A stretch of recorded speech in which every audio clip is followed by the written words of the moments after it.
Hello, everybody. This is Bill, and welcome back to Billboard Comics. We are going to have today another installment of my feature Growing Up Comics.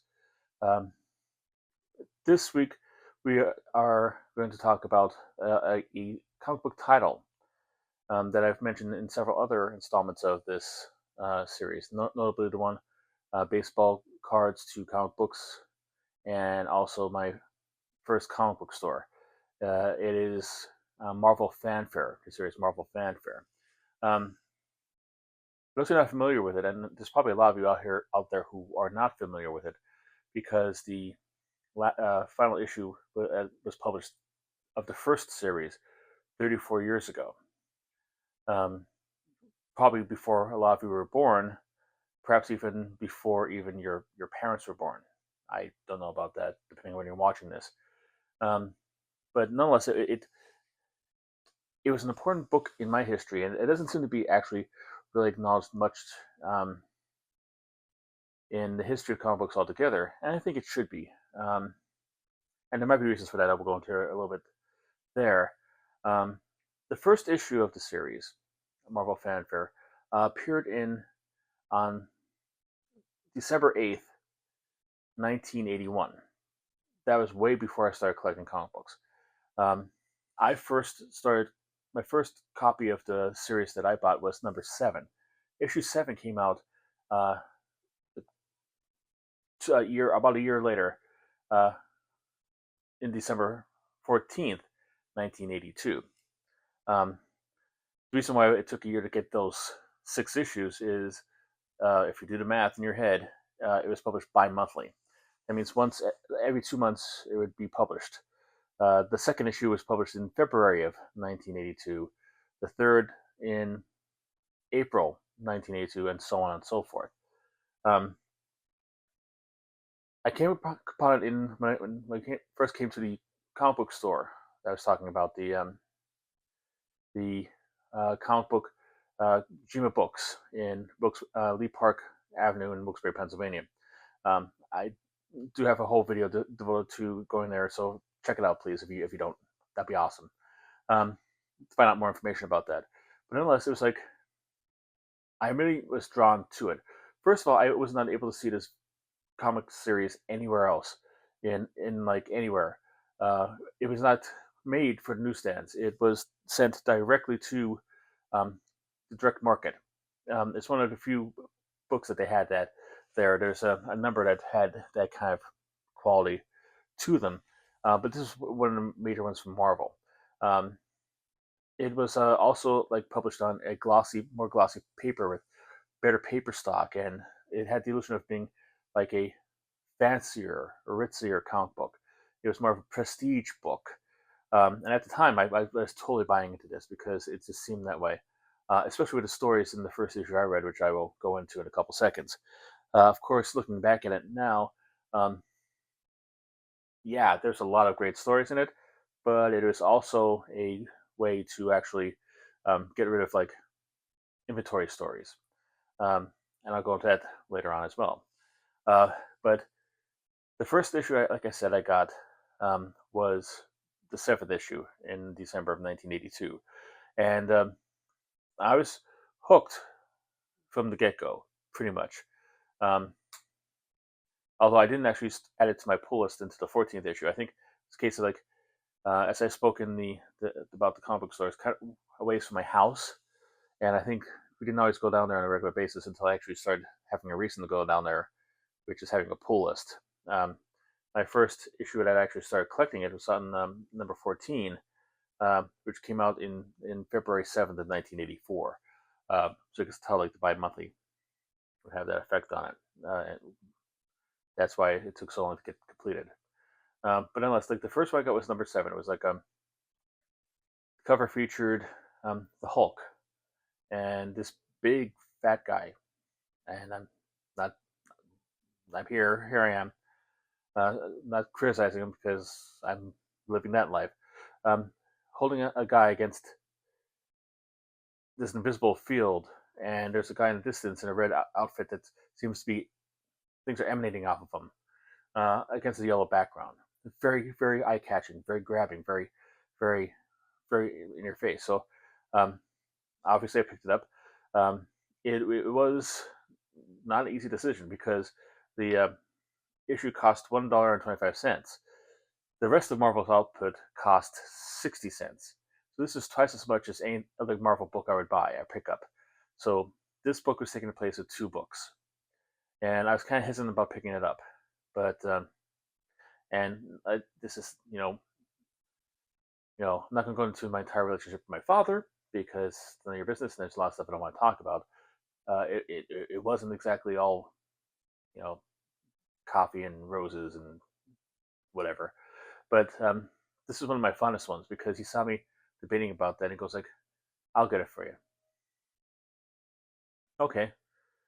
Um, so he picked me up that one and he paid for it. So the $1.25, like back in 1982 was it wasn't breaking the bank. It wasn't like we're not going to eat for a week, but then again, it wasn't exactly like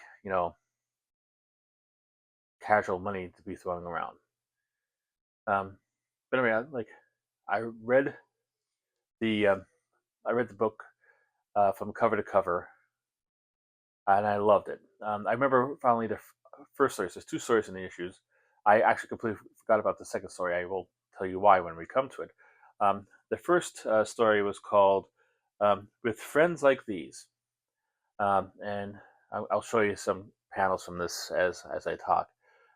Basically, it's a Hulk story, and Hulk is just wandering. This is during the point in time when he was wandering. Takes place during the time he was wandering the countryside, looking to, just get, you know, stay away from trouble and just be left alone. Um, and one of the things like I didn't now to assume as being an inventory story, but then didn't. It actually takes place before the events in the actual Incredible Hulk thing. There's like a little like editor's blurb at the bottom says this takes place before him getting his own intelligence because he got his own intelligence around the same time in his own book. So this is probably like an inventory story they had on file that they're never going to be able to use, supposedly because now it's he's gone into another character arc. He now has his own. He's an intelligent Hulk, so he's you know so they put it here, and I'm glad they did. It was written by Stephen Grant. Stephen Grant is one of the most underrated uh, comic writers from the '80s. He hasn't like a lot. You don't see like a lot of people like you know having big things to say about him, but he was whatever I read, he's been solid, consistent, and like a lot of good stories. I think he created the character of Whisper for First Comics. I think it was like first it started at Capital Comics and then went to First Comics. But he wrote this issue. Um, Artwork was by a person by the name of I can't Jim Barney. Jim Barney, um, who hasn't didn't really do much comic book artwork um, during the time. I think I only did like 12, like maybe 15, 20 stuff stories in comic books. Most famous of which was the adaptation Marvel's comic book adaptation of 2010, which was the sequel to 2001: A Space Odyssey that came out in the 80s. Um, so maybe people know about that. So that's a deep dive for you right there. Um, and it was inked by George Freeman. This is a big, heavy George Freeman issue. George Freeman also did some work for, like I think he did work on the DC Comics and Marvel Comics throughout these. I think he did. He was part of the group of people who put out Wasteland in DC Comics, and if you're familiar with that series, you'll know what I'm talking about. He also did. Freeman also did the art for the second story in this issue, which was great as well. Um, the lettering was by Jim Novak, and the colors by Petra Scottis, two veteran people very good at their jobs back in the 80s. And as I said, like it was a Hulk story. Hulk is wandering the world trying to just be left alone. Um, Unfortunately, this local army guy comes around in his plane and sees him there and starts attacking him, which the Hulk responds to throwing a tree at him. Um, of course, it being Marvel Comics, not going to have like one of the heroes and stuff be a callous killer. It's very clearly shown that he hits the wing of this stuff, and the guy jumps out and gets out of trouble, and Hulk storms off, saying how he wants to be alone. Um, but destroying, multi-million-dollar combat jets is hungry work for the Hulk, and he starts being hungry. So he goes into the local town. He sees people gathered around like a pizza place. And he says, like, I'm not really. It's basically he says like meat, round disc food. I don't like round disc food or something along those lines. Uh, not my time. So he's hungry, but he's I'm like, I'm not in the mood for pizza. Essentially, so Hulk is a picky eater. Um, so he falls. He looks around, smelling, like trying to follow the smell of food everywhere. He eventually comes to a fairgrounds, a circus, at the outskirts of town. And there's this guy hawking hot dogs. He's selling hot dogs. He has a hot dog cart, and he's doing there about, you know, like getting hot dogs. And like Hulk wants hot dogs, so like, yeah, I have hot dogs. We do like this. Oh, get out of the way! So he grabs. Hulk goes in and grabs a whole bunch of hot dogs, and starts eating them. But it gets the attention of the rest of the carnies who tried to beat the crap out of him. And everybody's coming in like, yeah, this green guy is trying to eat stuff like this. Green guy, that's a bad thing. Um, but this circus is not just any circus. It is a circus that's taken over by the X-Men villain Blob. Um, he's the fat guy from the cover. He's taking over. He's running it. Um, he's doing a lot of good stuff. The only thing he has that's kind of weird is that in right in the middle of the circus, there's this big top that is filled with like a big dome. It's just covering this big dome inside, and nobody knows what it is. And like the other carnies are getting mad because you could put something in there that makes money. There's nothing that makes money, and you know, in no uncertain terms, the Blob says, "Mind no business, or I'll break every bone in your body." Paraphrasing. Turns out the dome is another X-Men villain, Unis the Untouchable, whose power was to put out a force field from his body, so he can't be touched. Hence the Untouchable. He's totally invulnerable when he's doing this, but he's losing control of his powers. Um, he can never let it go smaller than the dome he has underneath the front thing. He can't feed himself. He can't wash himself. He can't do anything there. Um, so he's relying on the Blob to take care of him. The Blob's power is basically he's the immovable object.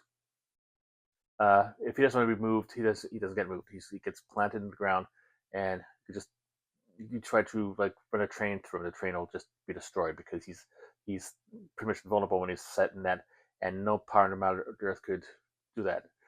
Could move him. But he also had the power of actually like manipulating his fat. So if you punched him, he'll like open up his fat and put the fat around your hand and use his fat like kind of like to grip your hand in there, and you're stuck there, and you just slap you around until that happens. But since he has the power of like not being able to be repelled by anything or moved away from anything, um, Blob is taking care of Unis. They show the scene of him getting food delivered, and like Blob is there using his powers to slowly inch his way into Unis the Untouchable, just so he could feed him like a drumstick, just so he could eat something. So like because like nobody else could do this except for him. And as a kid, I was blown away by this. This is like why now I could trace down why I like the the villains who are not who might be evil, but are evil who have positive characteristics to them, like a more well defined villain, if you will. Um,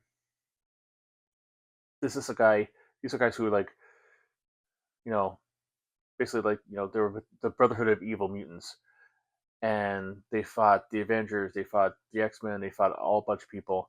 Um, but Unis is a friend in need, and Blob's dedicated to taking care of him, and that's a positive aspect for these bad men to have. And like, I dug that a whole bunch. I was like 10, so I didn't even like realize like literary tropes or anything like that, or this is nothing to do that. But just like, wow, this is nice. It's like this is so tragic, but he's so good to have this friend with him. I was really impressed by it at that. But nonetheless, like Hulk is there because he wants food, and he's now being attacked by every member of the circus, who don't realize, who are slow to pick up any Hulk until like he starts swinging them around. Um, one of the carnies goes to the Blob to try to figure out like what's going on, and so Blob leaves Unis and goes to fight the Hulk, and he fights the Hulk all around the countryside and stuff like this, um, getting the upper hand because the Blob, as good as he is, he's not as strong as the Hulk. Um, but eventually, Unis the Untouchable comes out and like he says, leave my friend alone, and like they're fighting, and Hulk is having a hard time. You can't reach him because like he's got the thing, and like it's a big fight.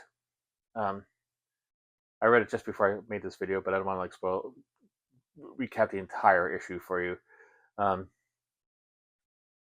Eventually, what happens is like Hulk hits Unis's um, force shield with such a force that it goes off, it blinks off.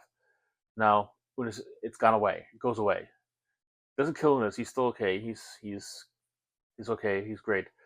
Um, they show it's coming back a little bit, but like who knows if it's going to have like that as like kind of like the last scene of the book. But you know, Blob is beating up so much that he's catatonic.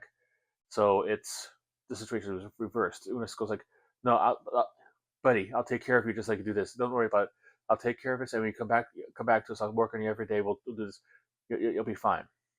And the Hulk speeds off to try to find space where it could be alone. Um, I described it probably in the most lame possible ever.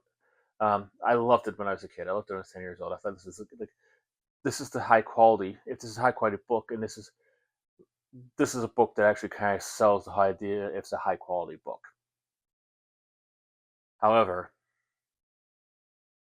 um, you know, no. However, forget about that. I said that. It is a book that like it was a great thing when I read it the first time. I had fond memories of it, and it still holds up now. Um, the artwork is fantastic. Um, I don't know. There might be a whole bio for this Barney guy. I'm not familiar with. Like I said, he only like did like maybe 10, 15 pieces of artwork, comic books in the history of comic books, and so I'm not familiar with his work before this, but his storytelling is top rate, and the design of the costumes and the action and the way he uses the panel structure is amazing. Um, and I think this is like during the height of the Marvel method, so it's probably I don't believe Stephen Grant gave him a full script. I don't know for sure, but whatever it was, the whole marriage of story, words, and images still very powerful even this day, and really really great. Um, Second story I completely forgot about, and I read it again as part of this, and I understand why. Um, it is written by it is titled um, "Bless the" let me see here. "Bless the Beast and Children." Um, Written by Bill Mantlo, who very prolific uh, like writer in Marvel Comics at the time. He wrote a whole bunch of stuff. He like the Hulk. He wrote I think he wrote Micronauts. He wrote Rom. He wrote a whole bunch of stuff. Unfortunately, he has one of the most tragic stories in comic books. When he was in the prime of his life, he was hit by a car when he was bicycling, I believe, and he got serious brain damage. And now he's on hospice care 24/7, and like he co-created Rocket Raccoon, and he doesn't have the chance to actually go through a premiere or go have a cameo in the movie because he has like the mentality of a child, I believe, if I'm not mistaken. Um, so yeah, so tragic guy, but he's done a whole lot of stuff for Marvel at the time, and like he's one of my um, favorite writers from the time. Um, because how can you not? You can't avoid his work or anything like that. He also did the Hulk, and then moved over to Alpha Flight. Yeah, he has a resume the size of the Funko Magno's encyclopedia. But I digress. Um, it's a story. It's a Daredevil story. George Freeman does the pencils and inks on this one, so he takes over the pencils. He does the full artwork. Um, Annette Kawecki is the letterer, and Glynis Wine is the colorist.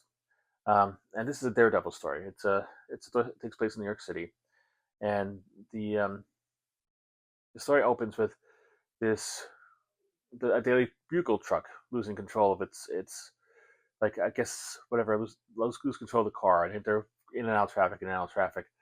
Comes in, um, aiming towards a kid. Daredevil swoops in, saves the kid. The kid has a dog, and the dog runs off. Turns out the kid is blind, and the dog is a seeing-eyed dog, but the dog is just takes off, doesn't know where to go. Um, Obviously, being blind, Daredevil feels a connection to him and decides to try to find the dog. Um, and you know, travels New York City trying to find a dog. It's not exactly easy. Um, he eventually does find it, but he finds it too late. Yep, he finds the dog too late because it's been picked up by animal control, taken into pound and euthanized. Nice, cheery little stuff there for my 10-year-old mind to wrap around, and now you could see why I forgot it. But it's still a pretty interesting, pretty powerful story that you wouldn't normally see in the comic books of those days. So, none, obviously I was impressed by this. Um, like I said, I didn't um, pick up Marvel Fanfare until issue 14, which had I think the lead story was a Fantastic Four, Vision, and Scarlet Witch kind of story. But I kept on throughout the whole run, like issue 15 was a story by Barry Windsor Smith, the classic artist of the original Conan, doing kind of like a humorous story about, you know, Human Torch playing pranks on the Thing. Um, Next two issues after that was a Marv Wolfman and Dave Cockrum doing a kind of a take on the Blackhawks called Skywolves. The one after that was a Captain America story by Roger Stern and with art by Frank Miller. Um, so there's like a whole bunch of interesting stuff going on there. There's like really good artists like Ken Stacy, you know, Jim Starlin did a whole arc in here, a storyline in here. Norm Breyfogle had one of his first comic book works in this series. Um, but like I always thought like it was like a prestige kind of issue. This is like the best of the best, the cream of the crop, the creme de la creme of like the Marvel comic stories. Um, then I like as I look back on it, I realized like okay, well, no. And two things that alerted this to me. A lot of people say that like it wasn't exclusively a excuse for inventory stories, but the first three issues are done by Chris Claremont, Michael Golden, Dave Cockrum, and Paul Smith, and they feature Spider-Man versus teaming up with the X-Men.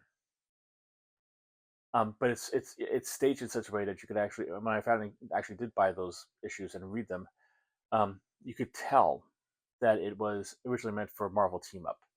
It could be a three-part story Marvel Team Up. Either they didn't usually really have like three-part stories in that title, and it might have been because like Chris Claremont left the title and went into somebody else's hands. But yeah, I think it starts off with the Angel, and then it goes to like the Savage Land. I think Kazar plays a bigger part in it, and then the X-Men came in the last one. So it's staged as like like Marvel Team Up presents Spider-Man and Angel, and then Spider-Man, Angel, Kazar, and Spider-Man, and stuff like that. The other one was like in Marvel Fanfare number 33. It had the fourth issue of the unpublished fourth issue of the Quest Probe series. Quest Probe was a computer game back in the 80s. Primitive, very primitive. It's kind of like the one like, would you like to open door? YN. You hit the Y. Door opens. Do you want to go inside? YN. That kind of thing. But it had Marvel characters. It had, I think it had the Hulk. It had Human Torch and the Thing, and I think Spider-Man. And the fourth installment, which never got made, I think, was supposed to have the X-Men. I don't know if it had anything. Maybe I'll cover that, do some research and cover that in a future episode of this. But Marvel had a tie-in series with it, and the tie-in was supposed to be 4 issues, only lasted 3 issues. It might cover like 3 of the character makeups for like kind of like an adaptation of the game, and tells you like a little bit about what the playing dynamics is. But the fourth one was never done, but the X-Men was never done, and it apparently was done and completed. It just was never published, um, and it's published here. So it's kind of like, well, we have it. People like X-Men. It's a curio. Let's put it here. And that's all right, because I mean, like, if issue 7 with the Hulk story and the Daredevil story were sitting in a file someplace, just picking up dust, there's still 2 great stories, and just the fact that we have like this kind of thing here, uh, it's a good place for it, because they probably would never gotten to see the light of day if it wasn't for Marvel Fanfare, and the world's, I think, a better place because of it. Um, but yeah, but like once I started getting this book, uh, issue 14, my dad picked up the whole. This would be like the one comic book he out of my pull list he bought for me.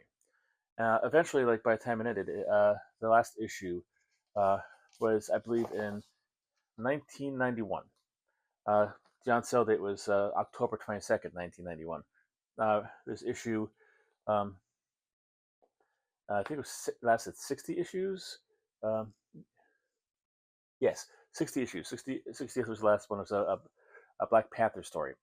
Um, the prices kind of like caught up with each other. That issue is priced at $225.